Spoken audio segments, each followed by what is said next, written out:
종교개혁은 우리가 잘 아는 것처럼 오직 은혜로, 오직 믿음으로, 오직 성경으로, 오직 하나님 영광을 위해서 성경의 진리를 그 핵심 가치로 삼고서 개혁의 깃발을 높이 올렸습니다. 한마디로 요약하자면 교회가 개혁되고 나라가 개혁되기 위해서는 성경으로 돌아가야 된다는 것입니다. 이런 전 이해를 갖고서 지금 이 순간에 나의 신앙을 개혁하기 위해서 어떻게 하면 좋겠는가, 이 관점에서 함께 좀 말씀을 살펴보고 싶습니다. 오늘 우리가 함께 나눌 메시지는 필립 얀시가 쓴 하나님 당신께 실망했습니다 라는 그 책을 좀 참조해서 말씀을 나누겠습니다. 이 책에는 비천한 여종을 정말 사랑했던 어느 왕에 대한 케르케고르의 이야기가 실려 있습니다. 이 왕은 여느 왕과 다를 바가 없었습니다. 막강한 힘을 가졌습니다. 어느 누구도 왕 앞에 감히 대꾸조차 할 수 없을 만큼 절대 권력을 가지고 있었습니다. 왕이 원하면 신하든 백성이든 누구든 죽일 수도 있었습니다. 그런 막강한 권력을 가진 이 절대 군주가 비천한 여종을 사랑하게 됐습니다. 정말 이 사랑하는 마음을 전해주고 싶은데 이 순수한 마음 이대로를 그 비천한 여종에 전해준다는 게 이게 정말 쉽지 않아서 고민하고 또 고민하게 됐습니다. 어떻게 이 여종에게 사랑한다고 고백할까? 그 여종을 왕궁으로 데려와서 왕관을 씌워주고 왕으로 삼으면 따를 수는 있겠지만은 그렇게 한다고 해서 이 여종이 정말 나를 사랑하게 될 것인가?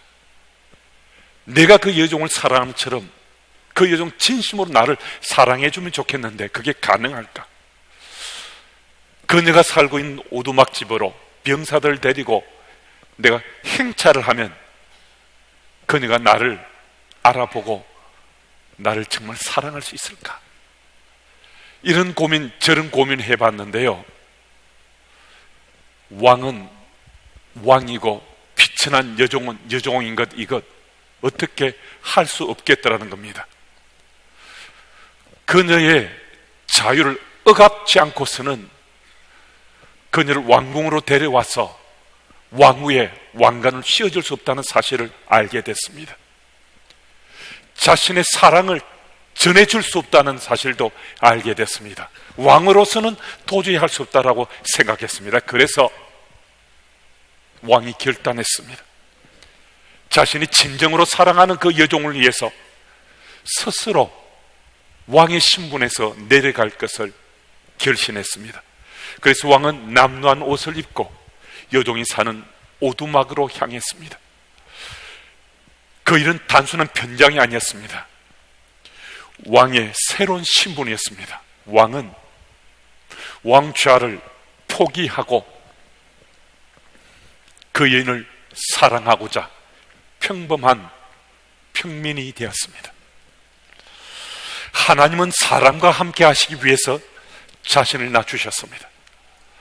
하나님은 케르케고르의 비유에 등장하는 왕 같은 새로운 신분을 취하셨습니다. 하나님이 사람이 되셨습니다. 그분은 우리가 도저히 상상할 수 없는 가장 겸손한 모습으로 낮은 그 신분으로 우리의 삶에 가까이 다가오셨습니다. 그럼에도 사람들은 말합니다. 하나님은 숨어 계시다고. 정말 하나님은 여전히 숨어 계신 분이십니까? 하나님은 정말 나타나시지 않으시는 분이십니까? 오늘 보면 24절에 얼굴을 가리시고는 얼굴을 숨기시고라는 뜻입니다. 이 구절은 히브리인들 사이에는 적대적인 관계를 갖게 됐을 때 관용적으로 쓰던 표현 방법입니다. 욥이 생각했습니다. 하나님 보이시지 않는 거예요. 하나님이 전혀 나타나지 않으시는 거 너무 고통스러운데 하나님 도대체 어디 계시냐고 하나님 찾는데도 하나님께서는 적대적인 그런 모습을 보이는 것처럼 자신에게 전혀 응답을 하지 않습니다. 너무나 꼭꼭 숨어 계시는 것 같았습니다. 또한 25절 말씀을 보면 욥은 자신을 날리는 낙엽으로 말은 금불로 표현합니다. 하나님 능력 앞에 자신은 무기력한 존재요, 연약한 인생인데, 그래서 이어서 뒤쫓으시나이까라고 욥이 말하고 있는데, 이건 히브리어 라다프를 번역한 것인데, 하나님께서 나타나지 않으시고 숨으셔서 연약한 자신을 집요하게 징계하고 추궁하시는 것처럼 보여지고 느껴졌다라고 말하는 겁니다. 그래서 욥이 외칩니다. 하나님 어디 계십니까? 하나님 왜 저를 도와주시지 않습니까? 하나님 이렇게 고통스러운데 왜 저를 돌보지 않습니까? 욥이 지금 외치는 외침은요, 이 시대를 살아가는 우리들이 외치는 외침일 수도 있습니다. 왜 숨어만 계시는가?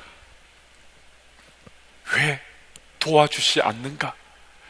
왜 고통 속에서 건져내시지 않는가? 하지만 하나님께서는 신구약 66권을 관통해서 우리에게 계속 말씀하시는 거예요. 나는 숨지 않았다고, 나는 나타났다고, 지금도 너희와 함께하고 있다고, 지금도 이 순간도 너희 삶 그 현장에서 내가 함께하고 있다고 주께서 말씀하시는 거예요. 어땠습니까? 우리에게 하나님은 여전히 숨어 계신 하나님이십니까? 하나님은 전혀 나타나지 않으십니까? 이와 관련해서 또 한 가지 질문을 드리고 싶은데요, 하나님께서 여러분들의 삶 속에 숨어 계시지 않고 나타나시기만 하면 하나님을 잘 믿으시겠습니까? 하나님이 나타나시지 않으셔서 그렇지, 나타나시면요 정말 잘 믿겠다, 이런 믿음이 있으십니까? 여러분, 성경은요 곳곳에서 하나님이 나타나신 하나님으로 그 존재를 드러내십니다.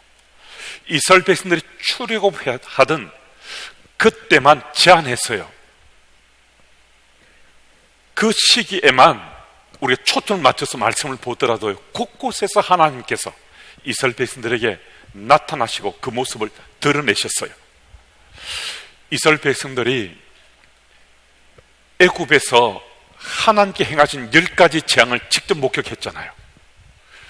그리고 10번째 재앙인 애굽의 장자를 죽이는 것, 사람이든 가축이든 장자를 다 죽였습니다.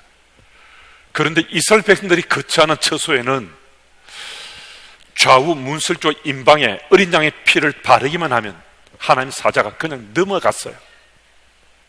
그 애국하는 소리가 온 애굽에 떠들썩하고, 그들이 귓전에 비명소리로 고통스러운 소리 들려진 그 현장에 직접 그들이 함께 있었잖아요. 그리고 출애굽했거든요. 얼마나 자극적으로 하나님이 나타나셨다고, 하나님 역사하셨다고 그들이 믿었겠습니까? 어디 그뿐입니까? 홍해를 갈랐어요. 물벽이 지금 좌우에 세워져 있었어요. 바다 한가운데를 마른 땅처럼 밟고 지나갔어요. 한번 생각해 보세요. 이거 하나님 아니시고는 어떻게 이런 일이 일어나겠습니까? 두렵고 떨렸지만은 그들은 바다 한가운데를 지나간 거거든요. 하나님이 얼마나 깊게 존재처럼 됐겠습니까? 반석에서 나온 물을 마셨습니다. 하늘에서 떨어진 만나도 먹었습니다.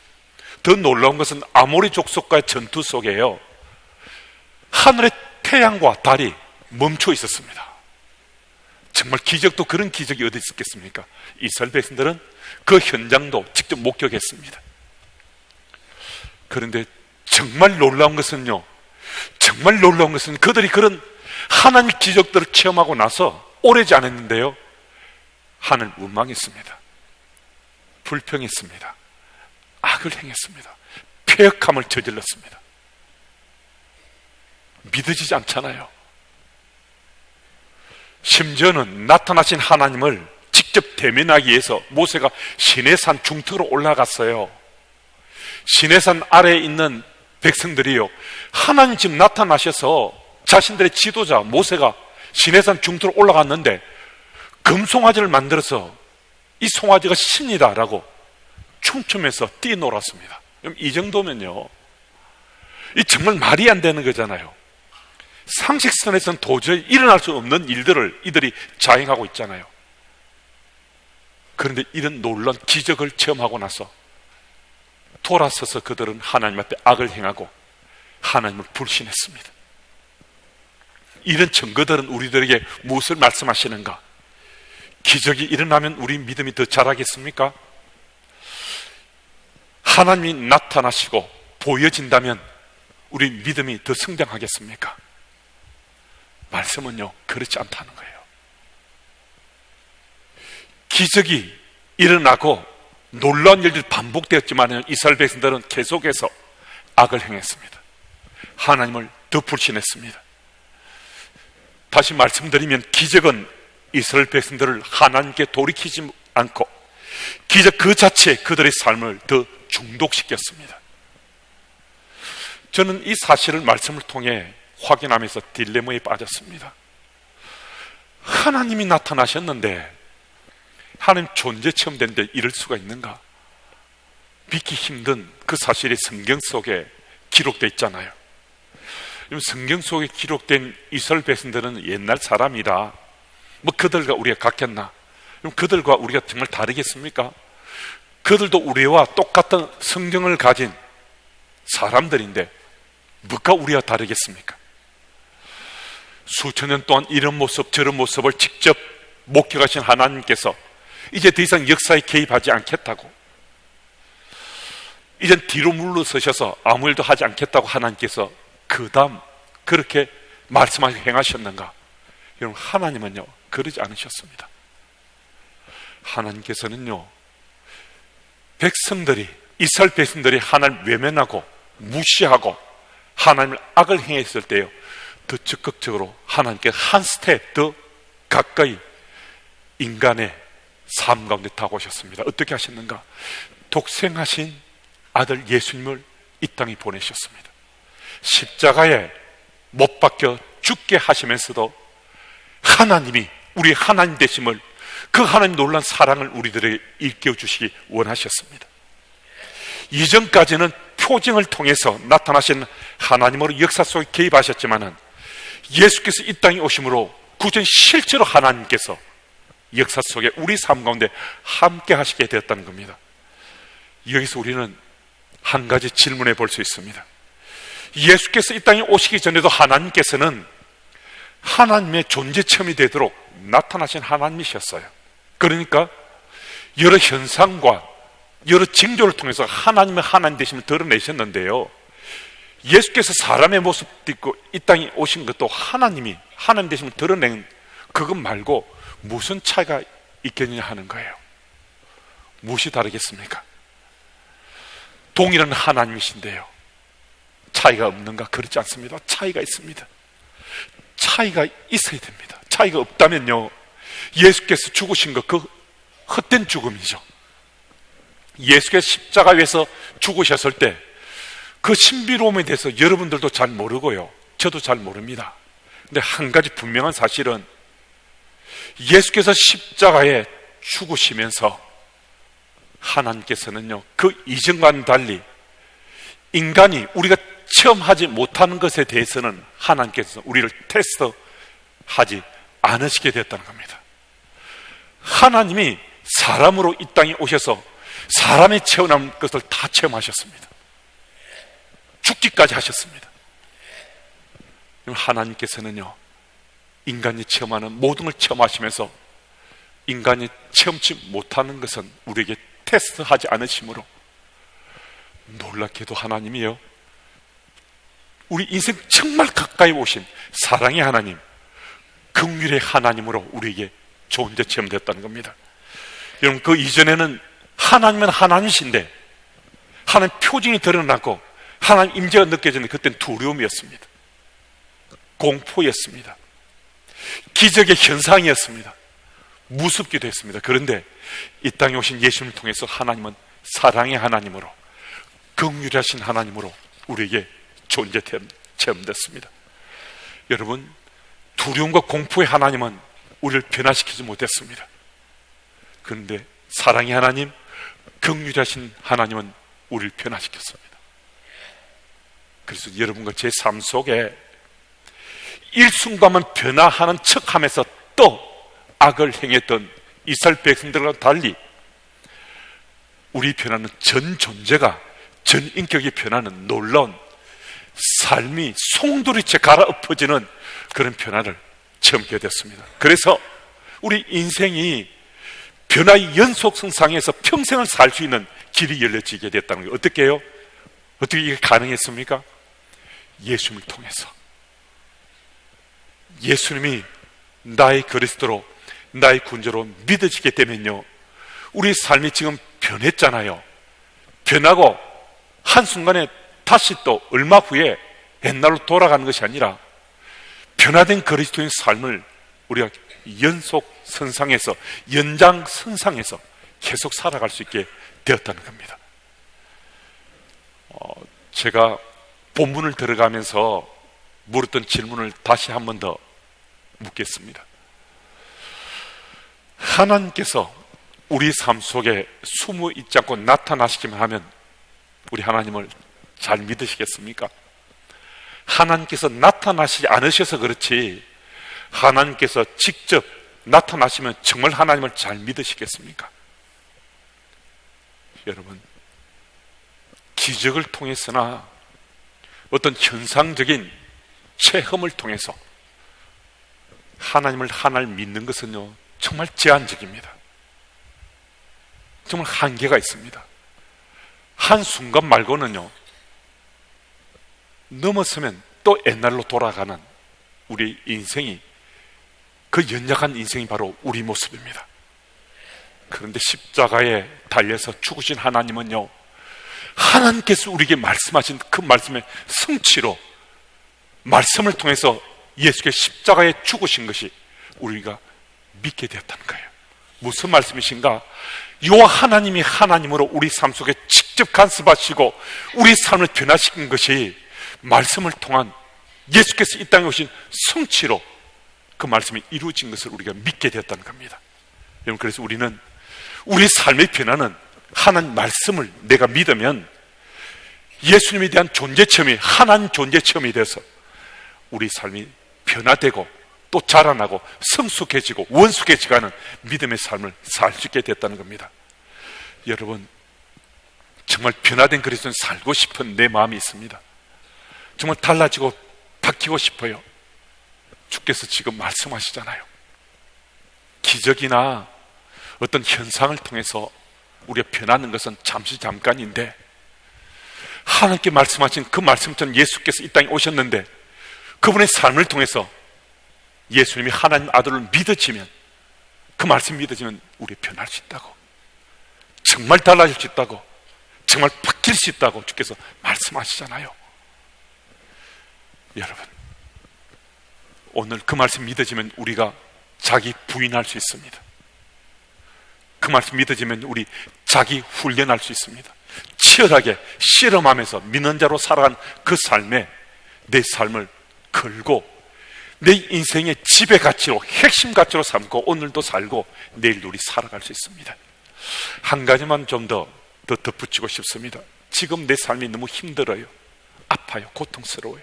근데 하나님 안 보이시는 거예요. 하나님 존재 체험이 안 돼요. 너무 힘들어요. 그래서 떠나고 싶습니다. 내가 믿는 것, 이 믿음 이젠 끊어내고 나 아니라고, 나 이제 안 믿는다고 소리치고 싶습니다. 혹 우리 가운데 그런 분이 계십니까? 필립 이안시는 프레데릭 부은너의 다음과 같은 글을 그의 책 하나님 당신께 실망했습니다라는 책에서 인용하고 있습니다. 이 내용은 실화입니다. 지금 이 현상은요, 이 일은 21세기 살아가는 우리 삶 속에 일어나고 있습니다. 13살짜리 소년인데 총으로 아버지를 쏴 죽였습니다. 아버지는 즉사하지 않았지만 병원으로 옮겨져서 얼마 후에 죽었습니다.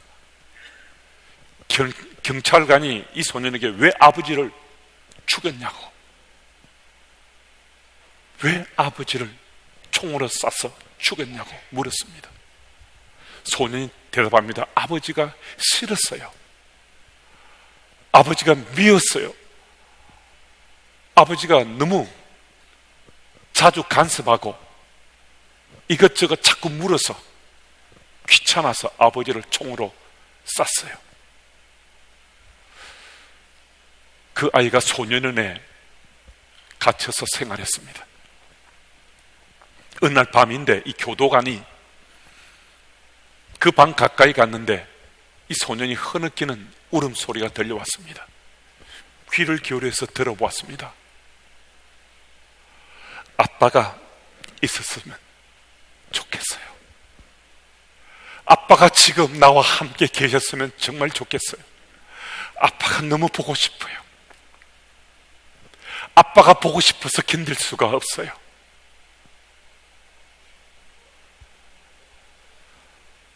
오늘 예배에 참석한 우리들에게 여호와 하나님은 나의 하나님이 되셨습니다. 예수님을 그리스도로 믿는데요, 예수님을 끊어내고 싶은 그런 마음이 들 때 있습니다. 너무 고통스러워서 예수님이 안 보이시는 것 같아서 내가 끊어내고 잘라낸다고 해서 우리 하나님이 아빠가 아니시고 우리가 하나님의 자녀가 안 되는 것, 이게 가능합니까? 이제는 이거 불가능해진 거잖아요. 하나님은 하나님이시고 우리는 그 자녀가 되어버렸잖아요. 예수님은 우리의 구원자시고 예수님을 통해 우리가 구원받은 그리스도인이 되었잖아요. 여러분, 우리 끊어내려고 하더라도요, 우리 잘라내려고 하더라도 이거 안 됩니다. 여전히 우리가 고난 속에 있을 수도 있고 시련과 환난 가운데 던져져 있을 수 있지만은 우리 하나님은요, 그 순간도 우리 하나님이십니다. 하나님이 안 보이신다고 왜 도와주지 않으시냐고, 왜 고난과 나를 팽개치시냐고 우리가 물을 때요, 주께서 이렇게 대답하십니다. 나는 뇌 안에 있단다. 고난으로 신음하는 뇌 속에서 너와 함께 고난을 받고 있단다. 우리 하나님이십니다. 이렇게 말씀하시는 분은 바로 우리 하나님이십니다. 고통 속에 있을 수도 있고 정말 아파하는 그 상황 속에 힘들어할 수도 있습니다. 전혀 미래가 보이지 않는 불투명한 불확실한 오늘을 살 수도 있습니다. 여러분, 그래도요, 하나님은 하나님이십니다. 여러분, 그 하나님을 믿으면요, 우리 하나님은요 지금도 일하시는 하나님이시잖아요.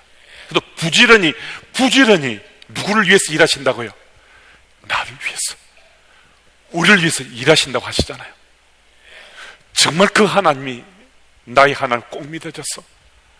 아무도 내게 손 내밀지 않고 나를 도와줄 것 같지 않은 이 시대 상황 속에서도 하나님은 주의 오른손으로 나의 오른손을 붙잡고 계시고 나를 도와주시고자 부지런히 나를 찾아 나를 품고 계시다는 이 사실을 꼭 믿을 수 있기를 바랍니다.